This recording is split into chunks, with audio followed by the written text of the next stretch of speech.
Hello, mambo vipi? Naitwa Sabri Ali Tilia. Karibu katika channel yetu Exa Media na kipindi chetu ni Nourish Africa. Tunaangazia zaidi kuleta elimu katika jamii kuhusiana na masuala ya afya. Lakini pia cha zaidi ambacho nitaongelea leo, tutazidi kuongelea upande wa alkaline. Watu wengi wanasikia maneno mbalimbali ama vipindi mbalimbali vikiongelea juu ya masuala ya alkaline ama balancing pH scale, lakini hawajui nini zaidi ama ni nini maana ya alkaline. Full step nitaanza kuelezea alkaline na nitaendelea kuongezea juu ya magonjwa ambayo tunadeal nayo. Tunadeal na magonjwa zaidi ya 98 kwa mfumo huo wa asili kupitia mimea ya Kijamaika ama tiba asili kutoka Jamaika. Tuna uwezo wa kuondoa ama kutibu ama kukinga magonjwa zaidi ya 98 kwenye miili yetu. Karibu sana, twende pamoja nami. Kuna magonjwa mengi ambayo yanaletwa ama yamesogezwa ama yamekuwa kwa wingi sana katika kipindi hiki cha karne ya 21. Na sababu kubwa ni vyakula pamoja na mfumo wa maisha. Mimi leo nitakuelezea kwa nini watu wengi sana wanaumwa. Kuna kitu kinaitwa alkaline. Kabla sijaenda kwenye alkaline, kuna kitu kinaitwa pH scale. pH scale ndio mfumo kamili wa mwili ambao unaweza kuonyesha mwili uko kwenye upande upi, kwa maana ya upande wa acidic ama upande wa alkaline. So kikawaida ama kiasili mwili wetu unatakiwa uwe upande wa alkaline. Lakini kupitia mfumo wa maisha kama nilivyosema, vyakula pamoja na vitu mbalimbali ambavyo tunavitumia kwenye maisha natupelekea sisi kuingia kwenye acidic form ya mwili ambao ni pH scale ya chini. Mtu ili uwe na alkaline ya juu ama pH scale ya juu, utakuwa na pH scale kuanzia 7.1 na kuendelea. So ili uwe na alkaline state ama pH scale kuanzia 7.1 na kuendelea, lazima uswitch mwili wako kwenye alkaline state. Na ili kuswitch mwili wako kwenye alkaline state, unahitaji vyakula, herbs pamoja na vitu vyote ambavyo ni vya asili 100%. Lakini pia nitataka kuongelea zaidi namna gani ya kubalance pH scale. Hatuwezi tukaongelea pH scale wakati hatuja kuelekeza ama hatujui namna ya kubalance pH scale. Nitagusia vyakula, mazao na tiba ambazo zina uwezo wa kusimama kama kinga, lakini pia kutibu ama kuondoa magonjwa hayo. Neno alkaline inamaanisha hali ya kuwa na acid ya juu zaidi kuliko alkaline, ama kwa maana nyingine tunamaanisha kinyume cha asidi. Sawa? Kwa maana asidi iko juu zaidi kuliko alkaline. Katika muktadha wa afya na lishe, mwili wako unahitaji alkaline zaidi kuliko acid. Na acid inapozidi, basi ndio mwili huwa tunauita uko upande wa acidic. Lakini mwili wako ukiwa kwenye upande wa alkaline, kwa maana ya pH scale iko juu kuanzia 7.31 na kuendelea, basi mwili wako unakuwa kwenye upande wa nature ama alkaline. Lakini pia kwa maana rahisi ya alkaline, tunaweza tukasema ni hali ya kitu kuwa sio chachu tena. Kwa maana mwili wako umetoka kwenye hali ya uchachu ama ile acidic, na hali hiyo ya kutokuwa na uchachu mwilini ama kutokuwa na acid mwilini inasaidia mwili kuwa na mazingira mazuri, kuwa na afya bora. Lakini pia kwa sababu mwili ukizidi kuwa acidic, wenye asidi nyingi, huwa unaweza ukachangia magonjwa mbalimbali. Kwa maana tunajitahidi sana kuelekeza kwamba ni lazima ujitahidi kubalance pH scale yako ya mwili iwe kwenye alkaline zaidi kuliko acid.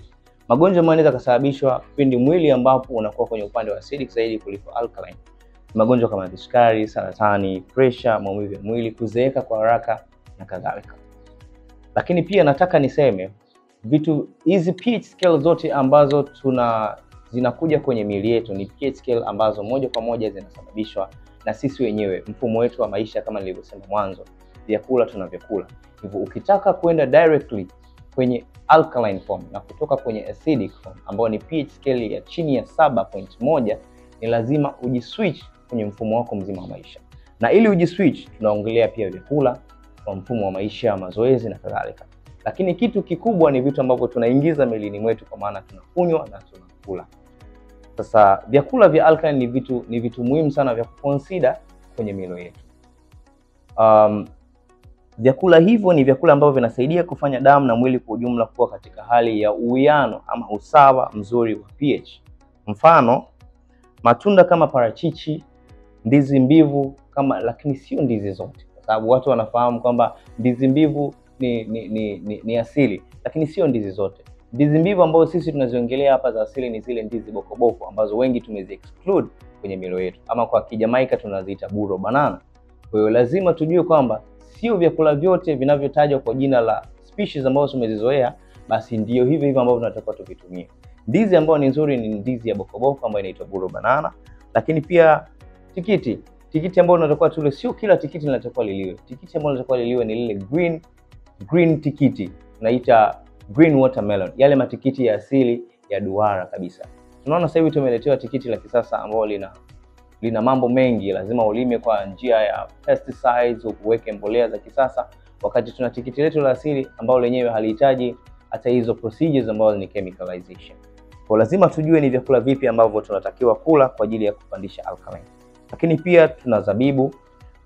Tukija kwenye mboga, tunapendelea sana kutumia mboga mbichi kama spinach, tunapendelea kutumia broccoli, hoho, celery, carrot tunaiondoa kwa sababu yenyewe haipo kwenye upande wa alkaline, ipo kwenye acidic, ama ni tunda ama ni mboga ambayo kwa upande mwingine imebeba acidic kidogo kulingana na mfumo wake wa ulimaji wa sasa hivi. Kuna manufaa mengi ambayo unaweza kuyapata kwa kutumia vyakula vya alkaline. Kama nilivyowaambia, mwili unatengenezwa na vitu vya asili, vitu vya alkaline kwa maana ya nature. Na vitu hivyo unavyovitumia ndivyo vinavyojenga. Everyday uses of things ndivyo vitakavyo determine wewe mwili wako unakuwa upande gani. Ni sawa sawa, huwa napenda kutoa mfano wa mtu ambaye anatumia pombe.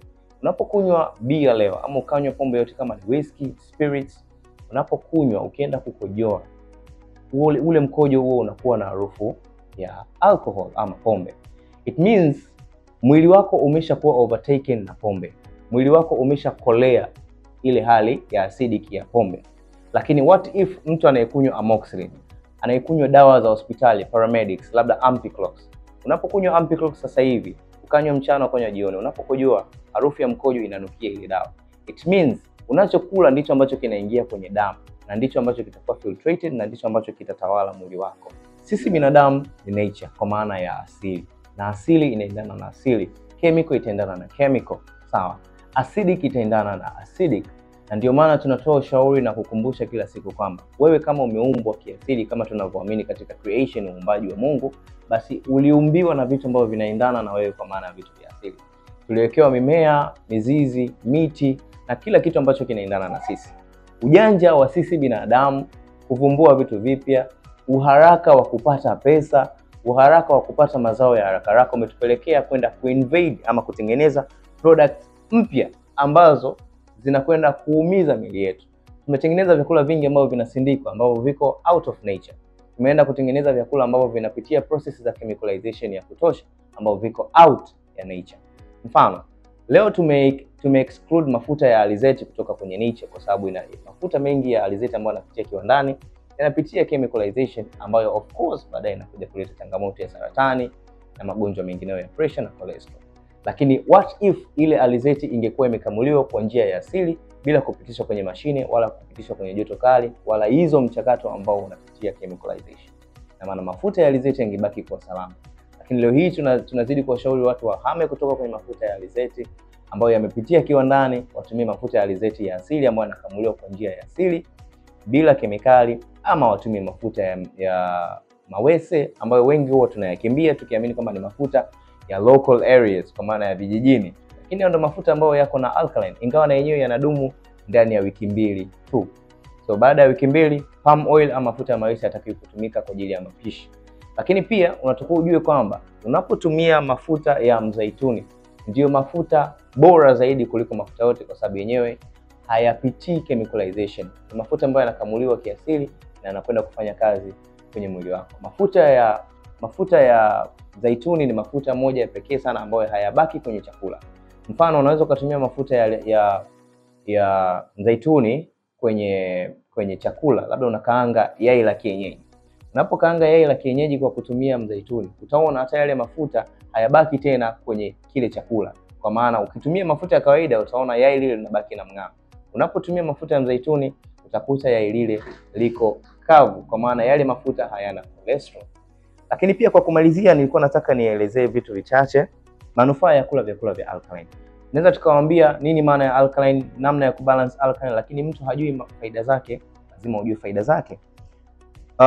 Sisi kama Sabrinos kupitia Examedia tunapenda kukushauri kuingia kwenye alkaline ama vyakula vya alkaline ama mfumo wa maisha ya alkaline, kwa sababu vyakula vya alkaline vitasaidia kuondoa sumu mwilini.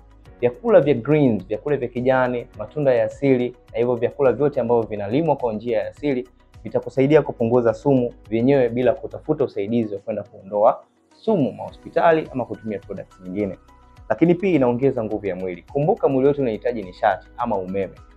The way tunatembea, tunaongea, mimi na wewe tunatoka sehemu moja kwenda sehemu nyingine, hiyo ni nishati ambayo inatupa jeuri ya kufanya vitu vyote. Nishati ikishuka, ina maana na nguvu ya mwili inashuka, uwezo wa kutembea, uwezo wa kujongea unaondoka. Kwa maana hiyo, ili upate nishati ya mwili ya kutosha, unahitaji alkaline. Vyakula vya alkaline vinasifika kuongeza madini chuma ya kutosha. Kama vinasifika kuongeza madini chuma ya kutosha, na kwa sababu madini chuma ndio madini pekee ambayo yanazalisha nishati, yanazalisha umeme wa mwili, basi tunashauri uweze kutumia vyakula vya alkaline ili uboost nishati yako ya mwili. Lakini pia vyakula hivyo husaidia kupunguza uzito. Sasa hivi tunapambana sana na obesity. Tunahudumia watu wengi sana ambao wana matatizo ya obesity. Changamoto za obesity zimekuwa nyingi kwa sababu watu wameshift kutoka kwenye alkaline wameingia kwenye vyakula acidic. Na kama umeingia kwenye vyakula acidic, means una access kubwa ya kupokea cholesterol kwa maana ya lehemu, mafuta ambayo hayana kazi yote mwilini zaidi ya kwenda kuharibu moyo, figo na ini na kadhalika. Lakini pia kusababisha uzito. Ikumbuke tu kwamba lehemu imegawanyika pia. Kuna LD, LDL na HDL. HDL ni cholesterol ambayo ina manufaa because itaweza kusaidia kupenetrate ama kutengeneza joto la mwili na mambo mengine. Lakini LDL ni cholesterol ambayo inatengeneza magonjwa kama hizo pressure, magonjwa ya uzito, masuala ya uzazi, kuleta uvimbe na kadhalika. So directly ukitumia vyakula alkaline unakwenda kupunguza. So ujue kabisa unapotumia vyakula vya alkaline vinakwenda kupandisha kinga za mwili pia. Vyakula vingi vya alkaline vinasaidia mno kupandisha kinga za mwili. Kwa maana vyakula hivi vimeweza kuongezwa madini mengi sana. Nature ya vyakula vya asili ama vyakula vya alkaline huwa vinakuwa na uwezo mkubwa sana wa kupandisha kinga za mwili. Naweza nikaongelea kitu kimoja tu kidogo ambacho watu wengi hawakitumii ama wanakidharau. Tukiongelea kitu ambacho kinaitwa mwarobaini. Mwarobaini ni moja ya zao ambalo kama jina lake linavyosema, mwarobaini inatibu magonjwa 40. Ndiyo sifa yake kuu. Kwa hiyo nasi ukija kwetu tutakwambia utumie mwarobaini kwa sababu inapandisha kinga za mwili. Kama ina uwezo wa kudili na magonjwa 40, na ina uwezo pia wa kukinga na hayo magonjwa 40. Kukukinga ni the fact kwamba ni kinga tayari. Kuna kitu kinaitwa mchaichai. Watu wengi wanakitumia exclusively kwa ajili ya chai. Na wanachokosea ni kwamba wanatumia mchaichai wakiweka na sukari. Kitu ambacho hakipo sahihi. Ukitaka mchaichai ukulinde, mchaichai ukupe manufaa, mchaichai ukupe afya, usimame kama alkaline, usiweke sukari. Chemsha mchaichai kama ulivyo na utakusaidia sana kupandisha kinga za mwili. Mchaichai unasaidia kuondoa magonjwa ya ngozi, of course kama rashes, magonjwa ya maumivu ya mgongo. Kuna mafuta ya mchaichai ambayo yanatumika kwa ajili ya kumassage, kuondoa maumivu ya viungo. Lakini pia unapotumia mchaichai huwa inasaidia kukata harufu kali ya jasho kwa maana ya mafuta yake, au kama kuna kitu chochote ambacho kipo kwenye liquid ambacho kimechanganywa na mchaichai itakusaidia kuondoa jasho kali kwa maana odoriness. Lakini pia kwa kumalizia, faida za alkaline, kwa sababu bado tupo kwenye faida za alkaline, huwa inaongeza uwezo mkubwa sana wa kufikiri na uwezo wa kutunza kumbukumbu. Vyakula vya alkaline huwa vinasaidia ama vinapambana na uwezo mdogo wa kufikiri ama vinasaidia kuongeza uwezo mkubwa sana wa kufikiri. Kwa wewe ambao una changamoto ya IQ, ujue kabisa umejikita zaidi kwenye vyakula ambavyo havifavor ama havisaidii kuongeza uwezo wako wa kutunza kumbukumbu na kuongeza uwezo wa kufikiri kwa maana ya IQ.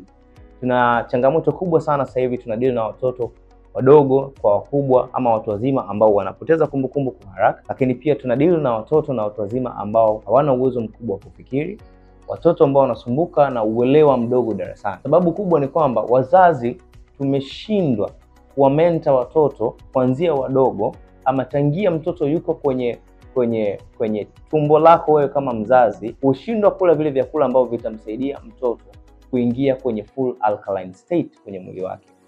Unashindwa kwa sababu anachokula mzazi ndicho anachokula mtoto kipindi yuko tumboni.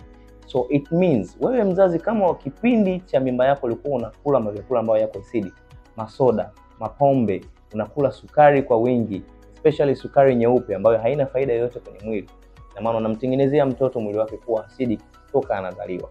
Na kama mwili wa mtoto unazaliwa akiwa acidic, it means issue yake ya ubongo pia inakuwa invaded na acidic form, ambayo inaenda kushusha madini chuma. Kumbuka, madini chuma ndio madini pekee ambayo yameumbwa na uwezo wa kusafirisha hewa ya oxygen kwenye ubongo ama kufikisha hewa ya oxygen kwenye ubongo. So watoto wana struggle na akili wakiwa hawana makosa. Wenye makosa ni sisi watu wazima wakubwa ambao tulikuwa tuna uwezo wa kumuandaa mtoto kuanzia tumboni mpaka ukuaji wake. So it means ukitaka mtoto wako awe na akili za kutosha, kipindi cha ukuaji wa mtoto tumboni, zile stages zote ambazo mtoto anapitia, lazima mzazi uhakikishe unakula vile vyakula ambavyo vina support mwili wake, zina support alkaline yake, ili mtoto azaliwe na afya bora na uwezo wa kufikiri. Kwa tunajiuliza kwa nini watu wa bara la Asia, Chinese, Philippines wana akili sana. Chinese wana akili sana kwa sababu wamejikita sana kula vyakula vya alkaline, na sana sana wanapenda vyakula ambavyo vimechemshwa. Hawapendi sana kula vyakula ambavyo vina mambo mengi. Mfano, Chinese wao wanatumia sana seaweed kama mwani, kuna hizi kelp, wanafanya hizi soup za kelp forest, lakini pia huwa wanafanya vyakula vya bahari sana. Wanapenda sana seaweed foods.